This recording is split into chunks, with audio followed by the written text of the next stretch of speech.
Hi, I'm Stella Eldon from EncoreEast.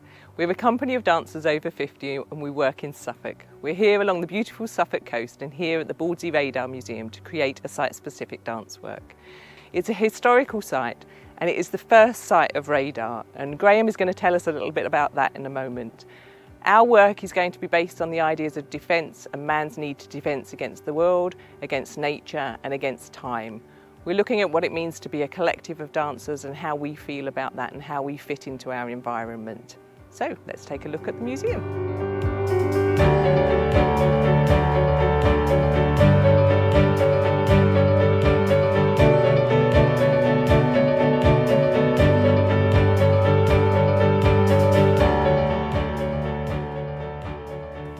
Welcome to Bawdsey Radar Museum. The museum is housed in the building that was the world's first operational radar station. It was built in 1937 to defend the country against potential attack.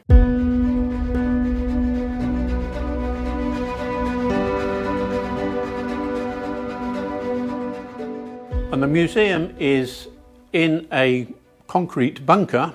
But not only that, it is a grade 2 star listed bunker. And as I say, it was built to defend the country against potential attack, as during the First World War, bombers had attacked civilians for the very first time when people were killed other than on the front line of a battle.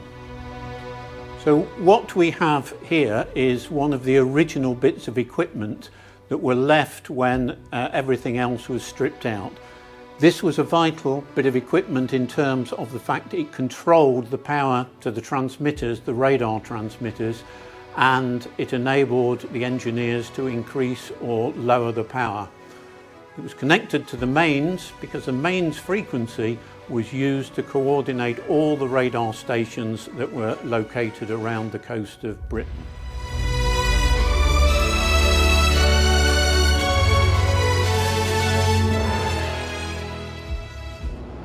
So once people have arrived in the museum, then we suggest that they watch an introductory video, which can be seen here, which explains briefly how radar works and the development that took place in the late 1930s that led to the capability of Britain being able to defend itself during the Battle of Britain.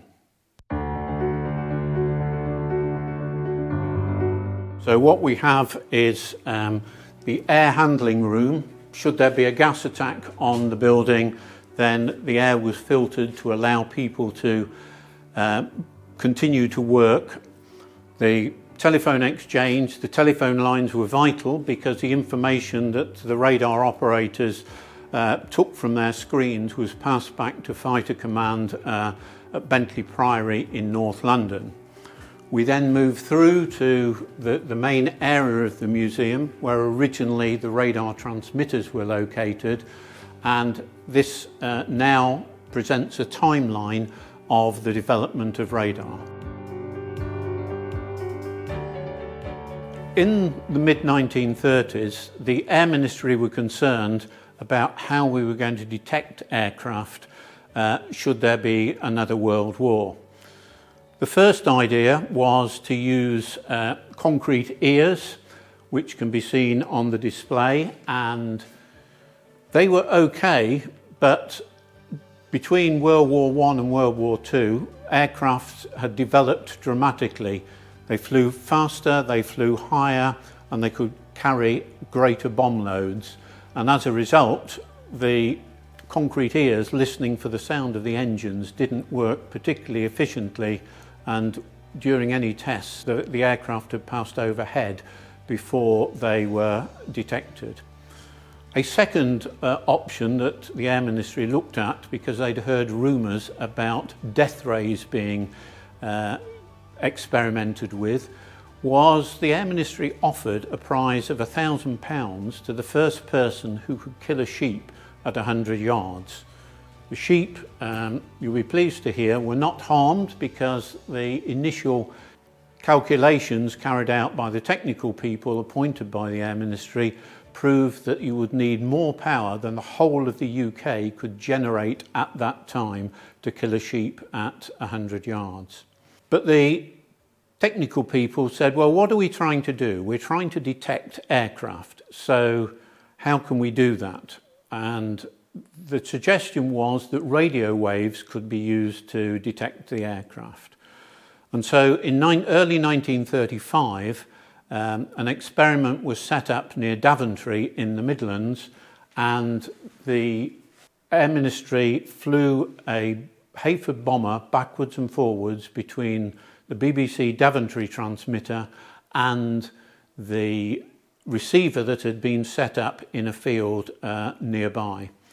And as a result of that, they were able to detect the aircraft. The receiver had an oscilloscope, which is a tiny television screen, and that scope showed that the signal varied when an aircraft passed through the line of sight, and that enabled the principle of radar to be demonstrated at that stage.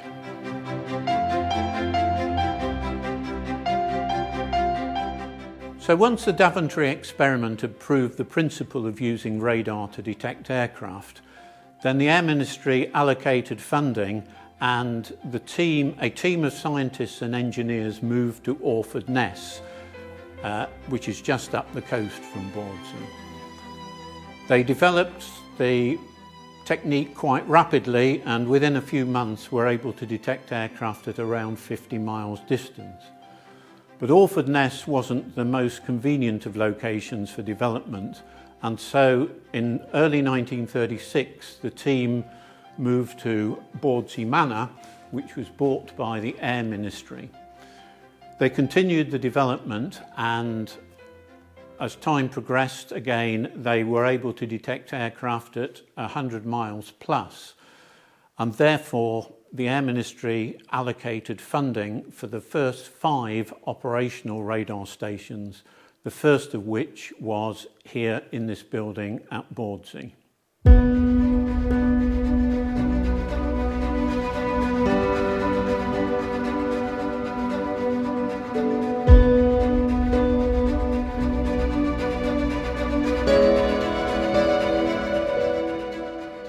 A significant proportion of the operators were women, because Watson Watt had determined fairly early on that the women were able to concentrate and be able to detect and determine what was happening on the screen in a much more efficient way than men.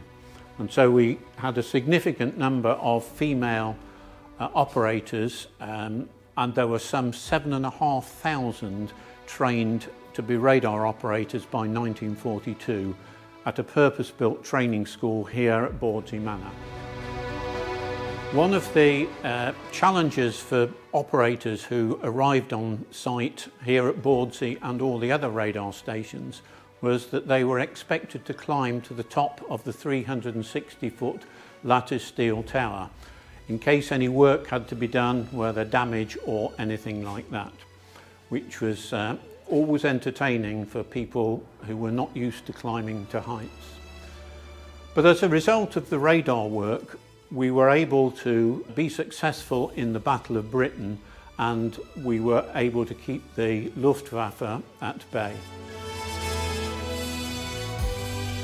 So all that radar work in the 1930s has led to a whole plethora of different uses in modern day.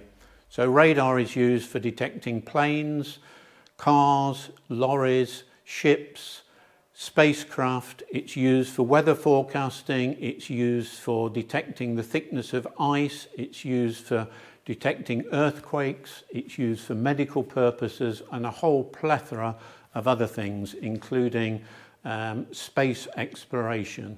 All of this resulted from work carried out at Bawdsey in the 1930s.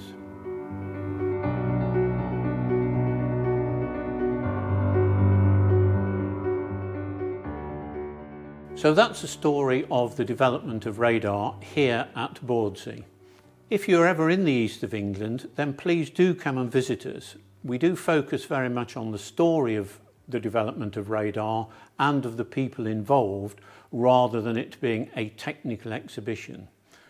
We do have several interactive exhibits, and people do enjoy learning how to be a radar operator and how the people in the 1940s were able to detect aircraft and help win the Battle of Britain.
you.